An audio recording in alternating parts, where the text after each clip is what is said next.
Is it Peterson, the commissioner? Yes, it's Peterson. Come inside. Thank you, Mr. Holmes, for your hospitality.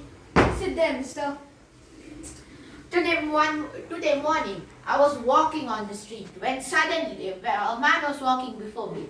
Suddenly, a few rogues attacked him, and all that was left is this hat and a goose.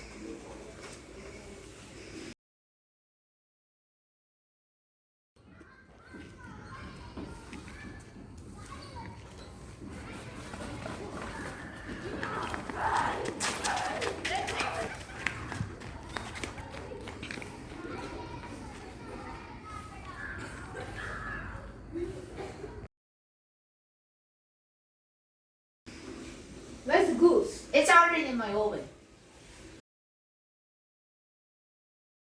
Watson, see what this magnifying glass can provide you. It's an ordinary hat, Holmes. I get it for nothing other than this. Well, it was obvious that the owner of this hat was highly intellectual and that he was well to do in the last 3 years. Although he is no longer well off and his wife no longer loves him. He has grizzled hair cut recently and uses lemon cream in it. It is also possible that he has no lighting in his house. Holmes, I must confess that I don't follow you. How did you draw these conclusions? Look at the large size of the hat, my friend. A man with so large a brain must be intellectual. Fashion trends indicate that the hat is 3 years old and is of the best quality. If a man could afford such an expensive hat 3 years ago and no other since, he must have gone down in his fortune. Close examination of the lining indicates grizzled hair, cut recently, and the odor is of lemon cream. That his wife no longer loves him. This has not been brushed for weeks.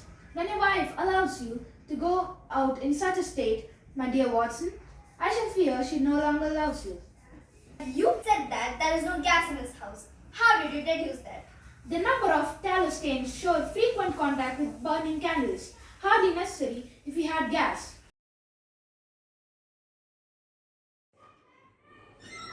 The goose, sir, the goose. See what my wife found inside it. Not the Countess of Morcar's blue carbuncle. Precisely so. It is so unique, and as to its value, the £1,000 offered for it is not even a 20th of its market price. It was lost just 5 days ago from Hotel Cosmopolitan. A plumber named John Horner was accused of stealing it from a lady's jewel case. James Ryder, attendant at the hotel, testified that he had left Horner alone for a while in the room to fix a bar of grate. On his return, he found Horner had disappeared. The brew had been forced open and the jewel case in which the Countess kept the gem was lying empty on the dressing table. He gave alarm, and although Horner was arrested the same evening, the stone could not be found either upon his person or in his room. Well, Watson, here is the stone. The stone came from the goose from Mr. Henry Baker, so we must find him. The simplest means of doing this would be an advertisement in all the evening papers. If this fails, we'll have to try the other means. I shall keep the stone.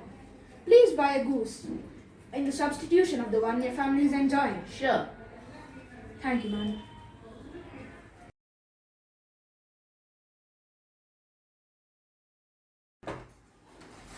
Welcome, Mr. Henry Baker. We have been waiting for you. Here is your goose and your hat.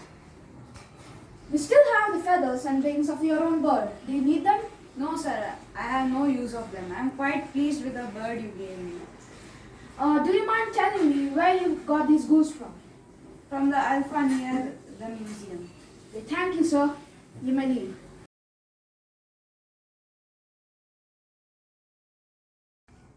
Well, Watson, let us go to the Alpha Inn. Okay. Well, gentlemen, what do you want? Where did you get the goose from? I got the gooses from a dealer named Breckenridge. Well, thank you, ma'am. Thank you.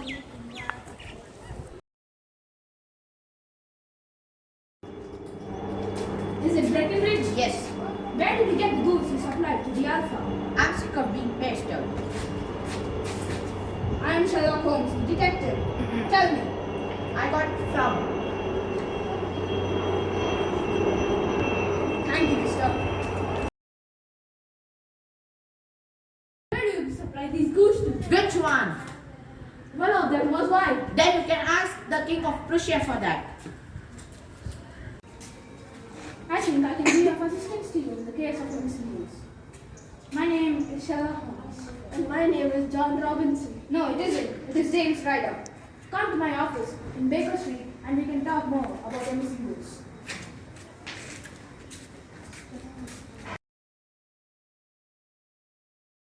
Go. The game is up, Ryder.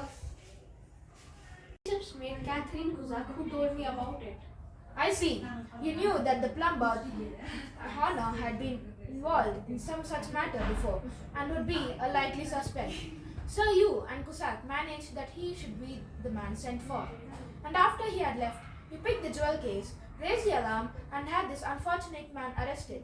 Have some mercy. It would break my parents' heart if this went to the court. Then tell us the truth. How the stone came to be found in the goose and how the goose in the open market. After Hannah had been arrested, I went to my sister's farmland.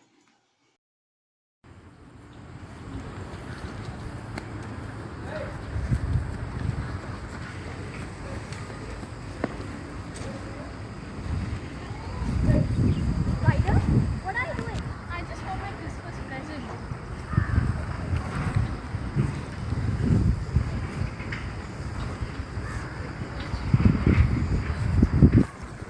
After I took the goose, I went to Maudsley. When I cut the goose, the carbuncle was not there. That is when I realized it had been misplaced. Get out! Oh, what, sir? Heaven bless you, then. No more words, just get out! Well, Watson, since this fellow will not appear in the court against Hannah, the case must collapse. As for this miserable rider, I don't think he will do wrong again. He is too frightened. Send him to jail and now you will make him a jailbird for life. Besides, it is the season for forgiveness. What do you say, Watson?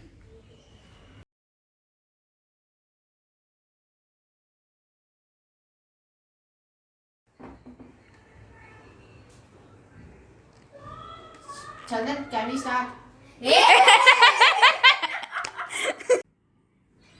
The goose, sir, the goose. See what I found in my. Sorry. The goose, sir, the goose. Wait, stop. The goose, sir, the goose. See what my wife found inside.